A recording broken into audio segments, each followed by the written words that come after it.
Chapitre 29. Les ondes. La galaxie nous paraît avoir des dimensions effrayantes parce que nous sommes petits par rapport à elle.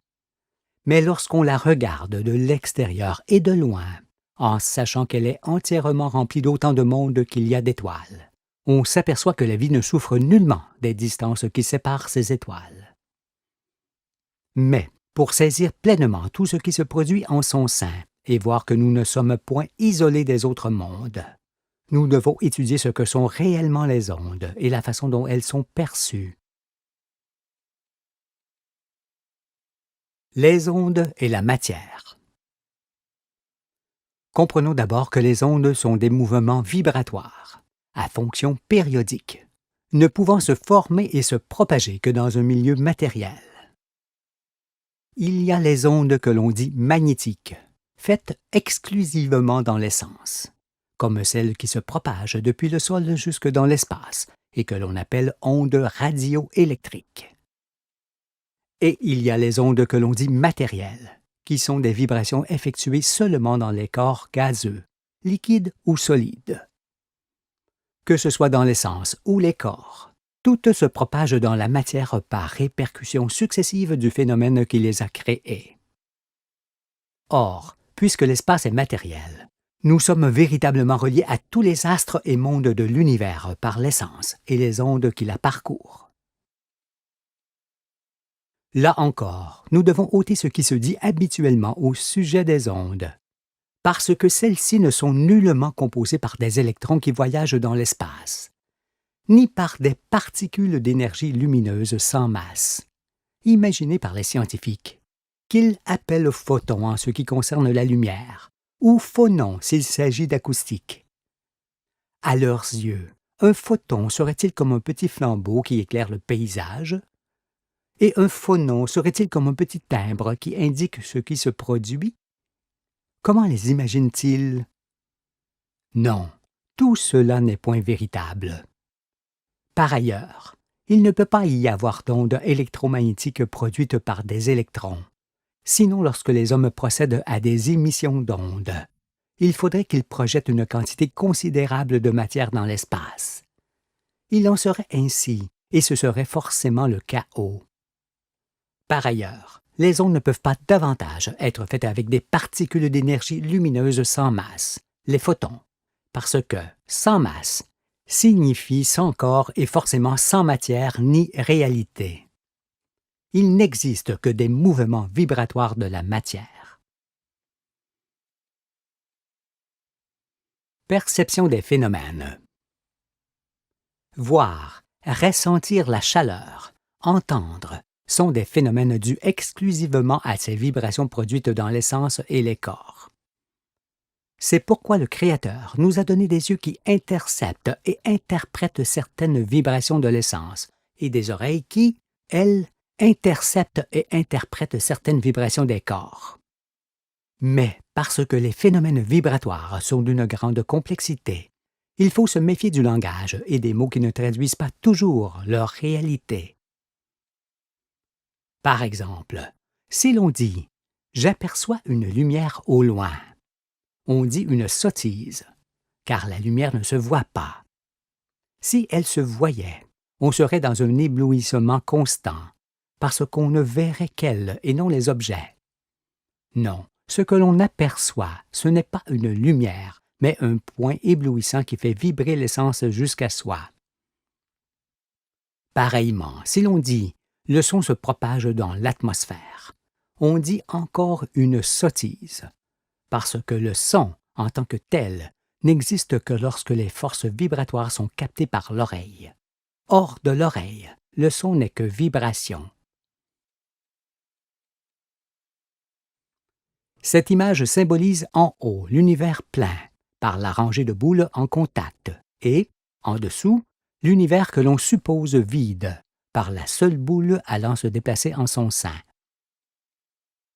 Si l'on frappe sur la première boule de la rangée du haut, la dernière boule de cette rangée bougera immédiatement comme si elle était reliée à la première par une barre rigide.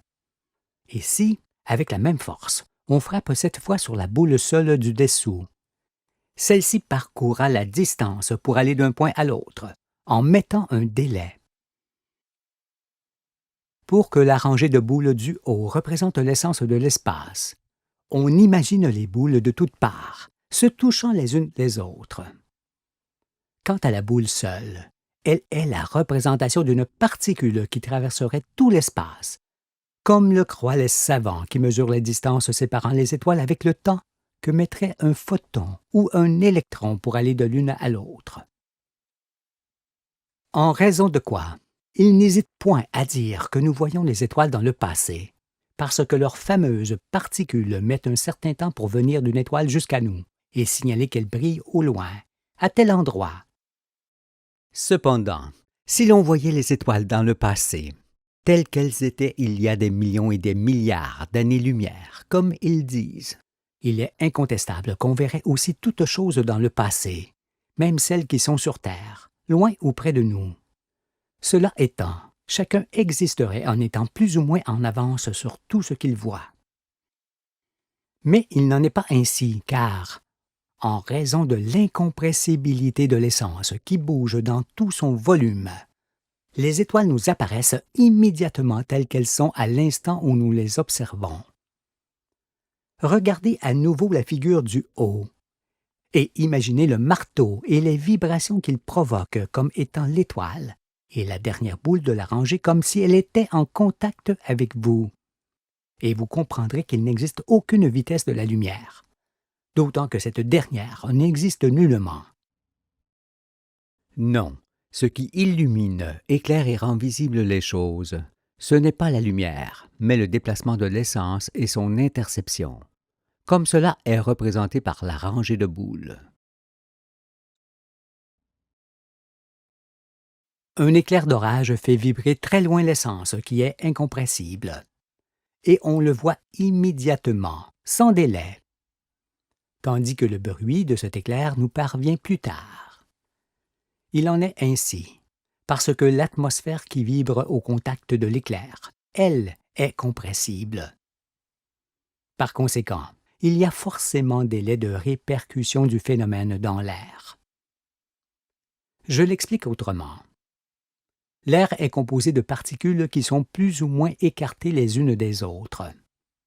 L'eau, elle, est composée de particules qui se touchent. Un corps solide de densité supérieure, comme le métal par exemple, est composé de particules qui cette fois sont soudées les unes aux autres. Ainsi, des vibrations faites dans l'air, qui deviennent des sons pour les oreilles, s'évanouiront beaucoup plus vite que celles faites dans l'eau, qui, elle, est incompressible, ou dans un corps solide, qui l'est également. Par exemple, si on donne un coup sur un corps solide d'une extrême dureté, ce coup sera immédiatement entendu sur toute la surface de ce corps, parce que le corps vibre dans tout son volume. Dans ce cas, il n'y a aucun délai de répercussion du coup, contrairement au délai que l'on observe dans l'eau ou dans l'air. La chaleur est faite par des vibrations de l'essence qui se propageront beaucoup plus vite dans l'air, où les particules sont espacées, que dans l'eau, où les particules sont serrées. Ces vibrations de l'essence, qui sont ressenties comme chaleur par le corps vivant, ont également pour effet de faire vibrer et d'écarter les particules qui composent les fluides. Dans l'atmosphère, par exemple, ces vibrations font diminuer la densité de l'air en écartant les particules qui le composent. C'est pour cette raison que l'air chaud s'élève, car, de densité inférieure à celle de l'air environnant, il est obligé de s'élever. En raison de cela, sur la Lune, un ballon rempli d'air chaud resterait sur le sol, parce qu'il n'y a pas d'atmosphère. Si maintenant on imagine non plus une rangée, mais une multitude de boules côte à côte et en tous sens, on comprend qu'en frappant sur l'une d'entre elles, on obtiendrait le même résultat qu'avec une seule rangée, mais avec déploiement de la force.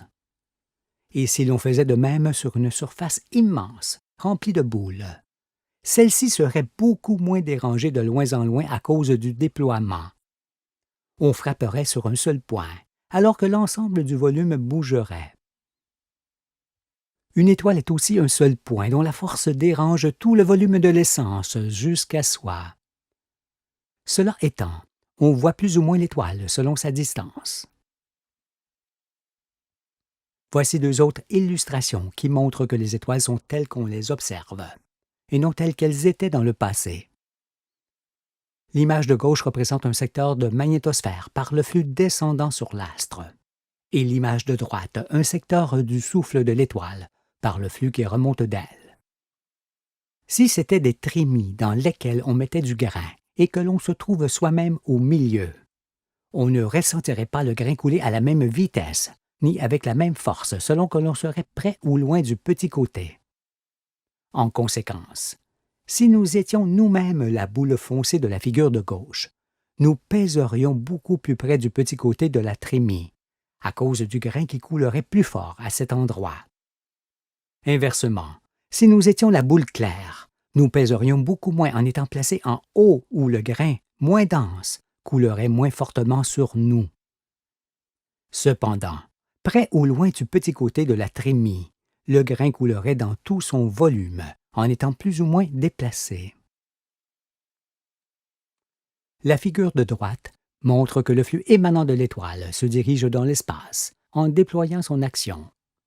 Alors, puisque tout le grain bouge en même temps dans son volume, et que cette force se ressent où que l'on soit en lui, il est manifeste qu'on voit les étoiles telles qu'elles sont et non telles qu'elles étaient dans le passé. Entre elles et nous, tout le volume de l'essence vibre en même temps, quoiqu'étant plus ou moins fortement déplacé. Ici sur la Terre, nous sommes, disons, dans la trémie du Soleil et proche de ce dernier, comme la boule claire de la figure de droite.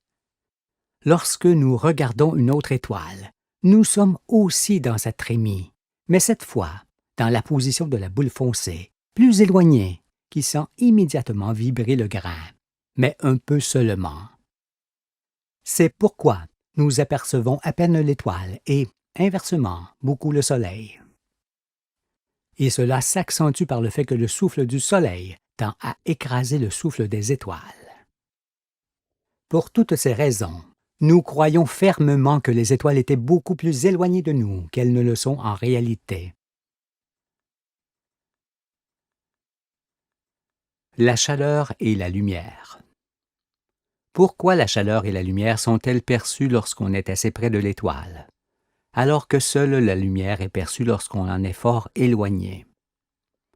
C'est toujours à cause du même phénomène du grain qui bouge beaucoup et avec plus de force vers le petit côté. Le grain est toujours de même nature. Il n'y a que sa façon de bouger qui change. Et c'est ainsi pour l'essence qui est de même nature, près ou loin du Soleil, et dont on perçoit les vibrations comme lumière et chaleur, ou lumière seulement selon la distance. Ajoutons à cela que lorsque nous éclairons un feu sur Terre, nous sommes à la fois dans le petit trémie du feu et dans la grande trémie du Soleil. Nous percevons donc les deux sources. Mais le feu qui forme une petite trémie n'est pas en mesure de faire vibrer l'essence aussi loin que ne le fait le Soleil. On ne peut donc le voir de très loin. Si on dispose d'une petite résistance électrique que l'on porte au rouge pendant la nuit, et que l'on se recule d'elle, on aura tôt fait de ne plus la voir à environ 300 pas. Au contraire, en s'avançant vers la résistance, on l'entrevoit de plus en plus distinctement. Et enfin, plus près encore, on ressent la chaleur en plus de la lumière. Cela est indéniable. Si donc les photons existaient et voyageaient allègrement à plus d'1 milliard de kilomètres à l'heure, comme l'affirment les savants, n'arriveraient-ils pas ici à parcourir 300 pas durant toute la nuit, à partir desquels on ne voit plus la résistance? Y aurait-il un empêchement? La vraie réponse, c'est qu'une petite résistance électrique ne peut provoquer qu'un petit dérangement de l'essence environnante, alors qu'une étoile porte ses vibrations au-delà de la galaxie. Avec ces réalités, dont l'évidence ne peut échapper. Nous sommes loin des photons voyageurs qui vont d'un point à un autre sans rencontrer d'obstacles. Par ailleurs, si les photons existaient et se déplaçaient uniformément à 300 000 km à la seconde, pourquoi alors apercevrions-nous un incendie au loin pendant la nuit et pas un feu de camp à la même distance, dans une autre direction? Y aurait-il, là aussi, un interdit à ce que les photons du petit feu nous parviennent avec la même vitesse que ceux du grand feu? Quel serait-il? Par ailleurs, si on chauffe un morceau de fer jusqu'à ce qu'il soit rouge et qu'on arrête ensuite de le chauffer, on continue cependant de le voir rouge et de ressentir sa chaleur pendant encore un moment. Il en est ainsi, parce que les forces qu'il restitue proviennent de la même source. Cela signifie que la lumière ou la chaleur sont de même nature et de même origine. Il n'y a que les vibrations qui les engendrent qui varient. Si donc la lumière était faite avec des particules d'énergie lumineuse, avec quoi la chaleur, qui ici a la même source, serait-elle faite? Sur ce plan, j'ai quelque chose à montrer. Les astronomes ont remarqué que l'ombre des satellites projetés sur l'atmosphère de Jupiter est plus chaude que le reste de cette atmosphère, éclairée par le Soleil. Ce qui s'explique fort bien avec ce qui vient d'être dit, car le rayonnement solaire écrase la chaleur qui remonte de Jupiter. Cela étant, l'ombre des satellites est forcément plus chaude que le reste de la surface de l'atmosphère. Il est incontestable que si, en se désintégrant, le Soleil ne soufflait pas l'essence qui le constitue, mais seulement des particules, comme cela est dit, toutes les étoiles de notre galaxie souffleraient obligatoirement les mêmes particules. Dans ce cas, l'espace en serait rempli, et les oiseaux pourraient aller de la Terre à la Lune en battant des ailes. De plus, un tel vent solaire chasserait forcément l'atmosphère des planètes, qui est aussi composée de particules. Certes, quelques particules du Soleil sont peut-être projetées dans l'espace par son souffle, mais ce ne sont point elles qui constituent ce souffle. Ôtez donc maintenant de vos esprits tout ce qui ne peut pas être, pour laisser la place à ce qui existe vraiment. Il faut comprendre que le Soleil n'émet point de lumière ni de chaleur, mais seulement l'essence qu'il anime de vibrations diverses.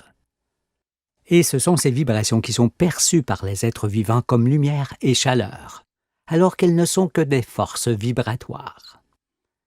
Il y a ce qui provoque ces vibrations et ce qui les reçoit. Pour qu'il y ait réception, il faut qu'il y ait corps, et corps vivant pour qu'elles soient lumière, chaleur ou son divers. Pour les rochers, ces forces vibratoires restent des forces, alors qu'il en va autrement pour les êtres vivants. Même si cela vous surprend, je dis qu'en dehors de vous, il n'y a point de lumière, point de chaleur ni de son. Tout est obscur et silencieux, sans chaleur ni froid. Cela est certain, parce que les diverses vibrations de l'essence ou de l'air ne peuvent être lumière, chaleur ou son en tant que telles. Ce sont seulement des forces. Toutes ces explications prouvent qu'il n'y a point de photons et que la vitesse de la lumière n'existe pas, mais que notre organisme est conçu pour réagir au mouvement de la matière. Les animaux nocturnes ne réagissent pas aux mêmes forces que celles qui nous permettent de voir. Cependant, ils voient clairement. Contrairement à eux, dans l'obscurité, nous ne voyons pas. Mais, en tendant l'oreille, nous pouvons nous diriger vers un bruit quelconque, même à peine audible. On peut donc se diriger au bruit seulement, en localisant l'endroit d'où vient ce bruit. C'est ainsi que les animaux nocturnes, comme les chauves-souris, localisent les insectes, parce que ces insectes ou autres proies font du bruit qui attire leur attention. Mais ces animaux nocturnes voient suffisamment la nuit pour s'orienter. Tout être vivant peut se diriger à l'estime, à vue, au bruit, à l'odeur ou par l'ensemble de ses perceptions, s'il est doté d'organes correspondants. Car il est évident que chaque être est créé pour se mouvoir et vivre dans le milieu qui lui a donné naissance et où il évolue.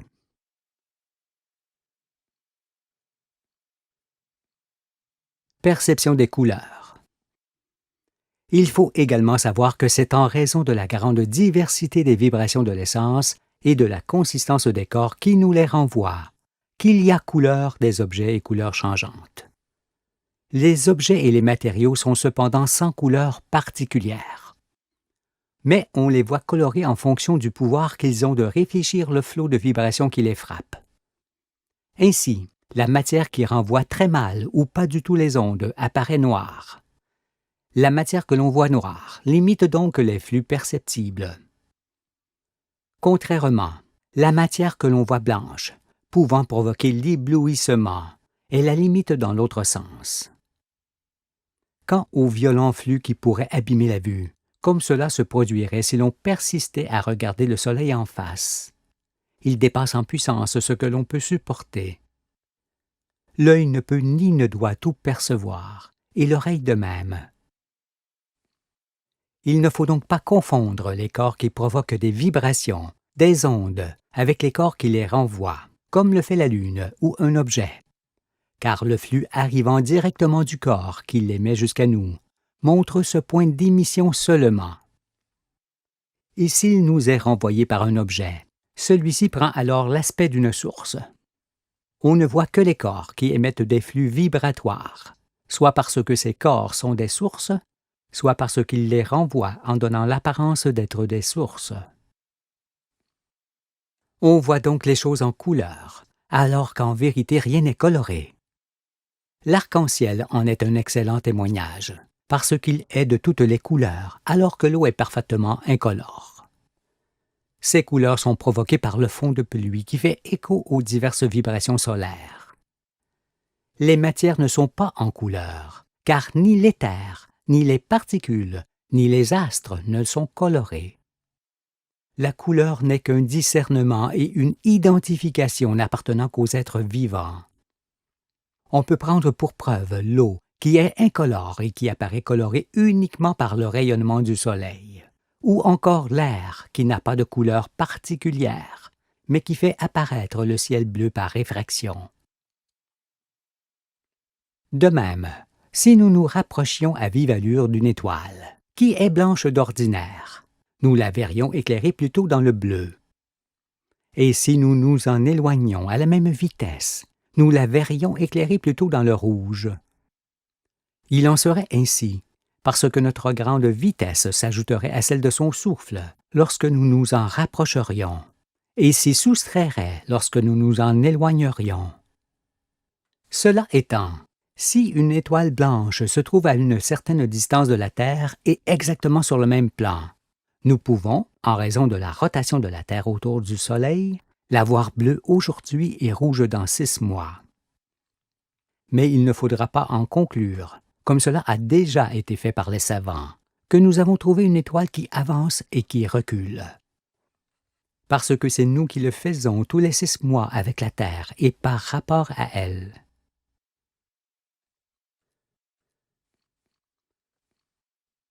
Les ondes provenant de l'espace. Toujours en ce qui concerne ces forces qui se propagent dans l'essence, il y a dans la grande roue tout un alphabet des bruits venant des astres en travail.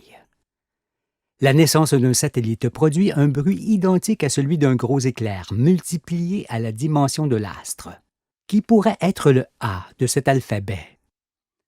De par son activité, l'étoile elle-même provoque beaucoup d'ondes, et elle produit aussi une forte émission lorsqu'elle s'éteint, parce que sa magnétosphère disparaît en s'effondrant d'un seul coup et en entraînant ses astres qui se heurtent de plein fouet. C'est donc du cœur de la galaxie où vont s'éteindre les étoiles qu'il émane le plus d'ondes, d'autant que dans cette région les étoiles sont les plus nombreuses. Si donc l'on considère que la naissance du satellite est le A de l'alphabet des bruits, la fin de l'étoile et de ses astres clôt forcément cet alphabet par le Z. Les ondes produites par une galaxie en travail ne manquent donc pas. Ce sont elles que les savants écoutent depuis la Terre avec stupéfaction, car pour eux, chacune est un mystère. En effet, ces hommes installent des oreilles géantes devant lesquelles ils sautillent en entendant tous ces bruits étonnants qui arrivent du ciel dans un amalgame incompréhensible. et par la courbure que les magnétosphères infligent aux ondes. Cela se complique, parce qu'ils observent souvent devant eux ce qui se produit ailleurs. Mais ce qu'ils écoutent est comparable à la rumeur qui monte d'une foule au sein de laquelle tout le monde parle en même temps, car tous les astres travaillent en même temps. En supposant que l'on retire la croûte de la Lune, on obtiendrait une sphère métallique froide, entièrement rigide, qui renverrait les ondes venant de la galaxie et que l'on reçoit déjà directement sur Terre. Or, de tels astres ne manquent pas dans le ciel, car tous les satellites sont ainsi dès leur naissance, après qu'ils se soient refroidis. Des calottes métalliques se trouvent aussi dans l'espace à la suite des collisions dues à la fin des étoiles. Et lorsque ces calottes tournent sur elles-mêmes, elles sont en mesure de renvoyer les ondes d'une façon alternative, ce qui donnera d'excellents pulsars pour les savants. De tels morceaux d'astres existent dans toutes les galaxies, et plus particulièrement au centre de ces dernières, provoqués par la collision des planètes qui finissent avec leur étoile. On comprend que la partie arrondie d'une calotte est en mesure de collecter grand nombre d'ondes émises de toutes parts et de les renvoyer dans notre direction en un seul faisceau, d'une façon alternative si cette calotte tourne, ou continue si elle ne tourne pas. C'est pourquoi ceux qui écoutent les étoiles les entendent deux fois, directement et indirectement. Mais de tels morceaux d'astres sont de nature à troubler plusieurs savants, parce qu'ils pensent avoir affaire à une radiosource énorme, provenant d'un gigantesque cataclysme. Ils n'en sortent pas, car pour ce genre humain, tout est désordre, chaos et catastrophe, desquels les yeux d'Ève descendraient. Il est certain également qu'un amas d'étoiles émet des ondes à profusion, parce qu'il s'agit du travail des astres qui le forment. C'est ce qu'ils appellent un quasar cette fois. Mais moi je dis que les pulsars et les quasars sont comme les trous noirs de l'esprit de ceux qui, étant indignes de la connaissance, veulent absolument une origine et une fin à l'univers. Fuyez ces hommes. Votre salut en dépend, car ils sont fort loin de la réalité sur la matière, ainsi que sur les ondes et l'esprit qu'elles forment et portent dans tout l'univers. En ce qui concerne la portée des ondes émises par l'homme, pouvant être courtes, moyennes ou grandes, sectorielles ou pas, que l'émetteur et le récepteur soient côte à côte ou séparés l'un de l'autre par de plus grandes distances, cela n'empêche pas leur liaison.